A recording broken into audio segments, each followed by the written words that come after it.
Erim Temur vafot etdi. Baxtsiz hodisa deyishdi. Lekin men ishonmadim. Haqiqatni uning ukasi qaynım Rustam bilishini sezardim va men bu sirni ochish uchun uning yotog'iga kirishga ham tayyor edim. Mening ismim Zarina.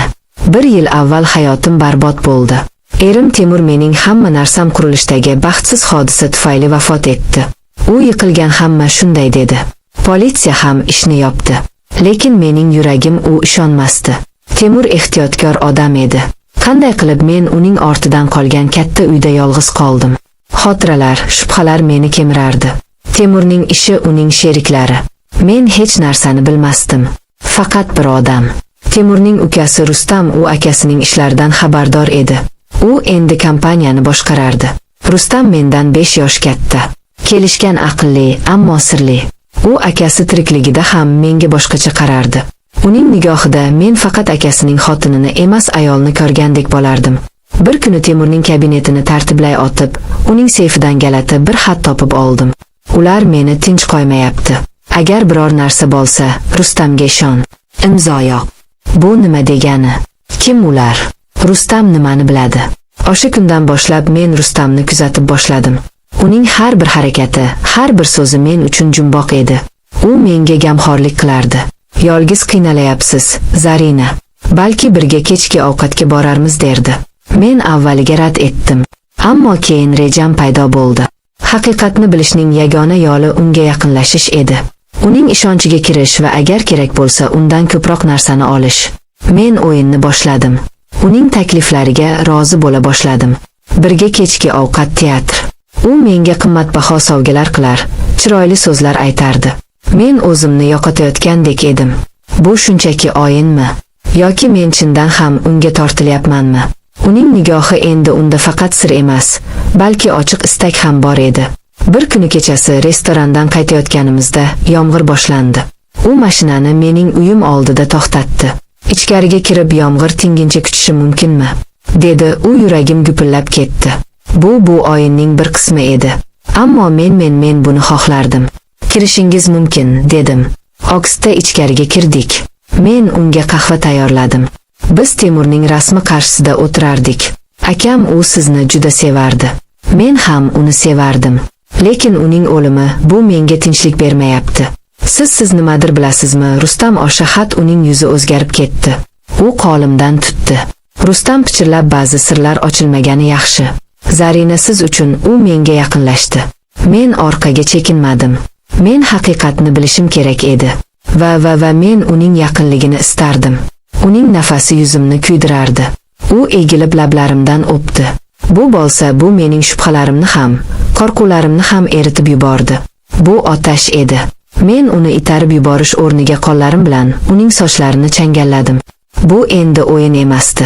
Bu haqiqat edi. U meni ko'tarib oldi. Qaysi xona, dedi Hansira. Men boshim bilan erimning yotoqxonasini ko'rsatdim. Bu aqldan ozish edi. Lekin men to'xtay olmasdim. O'sha tun men erimning yotog'ida, uning ukasining quchog'ida edim. Uning teginishlari, uning kuchli qo'llari. U mening tanamni go'yo zabt etilayotgan qaladek o'rganardi.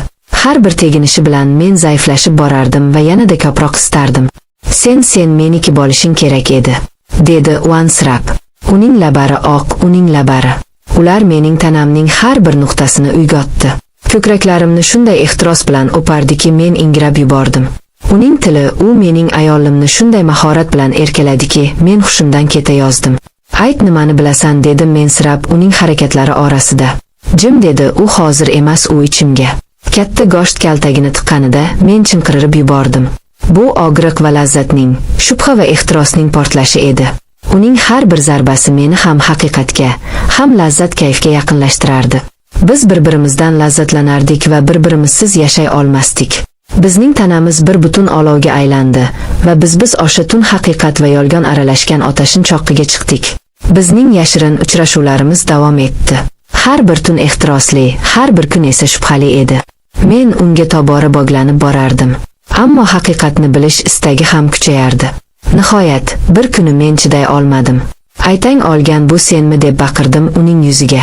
U menga uzoq tikilib turdi. Keyin chuqur qo'rsindi. Yo'q, dedi u, bu men emas. Akam u o'zini oldirgan. Musiqa, men qotib qoldim. Nima u katta qarzga botgandi, aldangandi. U bu sharmandalikni ko'tara olmadi. Oshshahat u menga oilasini yana seni himoya qilishimni vasiyat qilgandi. Uning qarzlari, dushmanlari men hammasini yopdim. Senga aytolmadim. Seni ayadim va menga yaqinlashding. Ha dedi u ko'zlarimga tikilib. Avvaliga seni himoya qilish uchun. Keyin esa men seni sevib qoldim, Zarina. Akam tirikligidan beri men seni sevaman. Dunyo ostin ustun bo'lib ketdi. Erim o'zini o'ldirgan. Qaynim uni sevgan, meni sevgan va men ham uni sevib qolgandim. Bu murakkab, bu chigal haqiqat. Rustam oldimda tiz cho'kdi. Meni kechir. Lekin sevgim haqiqiy. Birga bo'laylik. Hammasini unutamiz. Men unga qaradim. Uning ko'zlarida sevgi bor edi. Ammo bu sevgi yolg'on ustiga qurilgandi. U meni aldagan edi. Himoya qilish uchun bo'lsa ham. Men boshqadim. Yo'q dedim ota. Men keta olmayman, lekin men qola olmayman ham. Men o'sha uydan chiqib ketdim. Erining xotiralari, qaynimning ehtirosi hammasini ortda qoldirdim. Men haqiqatni topdim, ammo bu haqiqat menga taskin bermadi. Men sevgini topdim, ammo bu sevgi gunohkor edi. Men endi yolg'iz edim, ammo erkin edim. Qalbimdagi olov hali ham yonardi. Ammo endi bu olov faqat meniki edi. Men o'z hayotimni boshqatdan qurishim kerak edi. Bu safar yolg'onsiz.